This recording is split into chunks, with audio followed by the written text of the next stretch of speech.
Lokesh Kanagaraj direction பண்ண படத்துல title announcement video 24 ஹவர்ஸ்ல எந்தெந்த படத்துக்கான அதிகமான வியூஸ் போயிருக்குன்னு சொல்லிட்டு இப்ப லிஸ்ட்டை பார்த்துடலாம். கமல்ஹாசன் நடிப்புல வெளிவந்த விக்ரம் அனௌன்ஸ்மெண்ட் டீசர் 24 ஹவர்ஸ்ல 4 மில்லியன் வியூஸை தொட்டிருக்கு. தளபதி விஜய் நடிப்புல வெளிவந்த லியோட அனௌன்ஸ்மெண்ட் டீசர் 24 ஹவர்ஸ்ல 27 மில்லியன் வியூஸை தொட்டிருக்கு.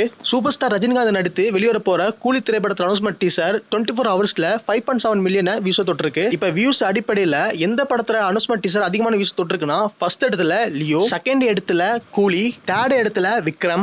இப்ப 24 ஹவர்ஸ்ல எந்தெந்த மூவி அனௌன்ஸ்மெண்ட் டீசர் லைக் எவ்வளவு எடுக்குன்னு சொல்லிட்டு லிஸ்ட்டை பார்த்துருவோம். விக்ரம் அனௌன்ஸ்மெண்ட் டீசர் 24 ஹவர்ஸ்ல 360 லைக்ஸ் தொட்டிருக்கு. லியோட அனௌன்ஸ்மெண்ட் டைட்டில் டீசர் 24 ஹவர்ஸ்ல 1.3 லைக்ஸ் தொட்டிருக்கு. கூலிட அனௌன்ஸ்மெண்ட் டைட்டில் டீசர் 24 ஹவர்ஸ்ல 415k லைக்ஸ் தொட்டிருக்கு. லைக்ட அடிப்படையில பார்த்தோம்னா ஃபர்ஸ்ட் இடத்துல லியோ 1.3 மில்லியன் லைக், செகண்ட் இடத்துல கூலி 24 ஹவர்ஸ்ல 415k லைக்ஸ் தொட்டிருக்கு. தேர்ட் இடத்துல விக்ரம் 24 ஹவர்ஸ்ல 360 லைக்ஸ் தொட்டிருக்கு. லோகேஷ் கனகராஜ் ரிலீஸ் பண்ண அனௌன்ஸ்மெண்ட் டைட்டில் டீசர்லயே அதிகமான வியூஸ் பண்ணது லியோ திரைப்படம். இந்த ஒரு இன்ஃபர்மேஷன் உங்களுக்கு பிடிச்சா லைக் அண்ட் சப்ஸ்கிரைப் பண்ணுங்க. இதே மாதிரி நிறைய விஷயங்கள் தெரிஞ்சுக்கணும்னு ஆசைப்பட்டா மறக்காம சேனல் சப்ஸ்கிரைப் பண்ணி பெல் பட்டன் ஆல்ல போட்டு வச்சுங்க. தேங்க்ஸ் ஃபார் வாட்சிங்.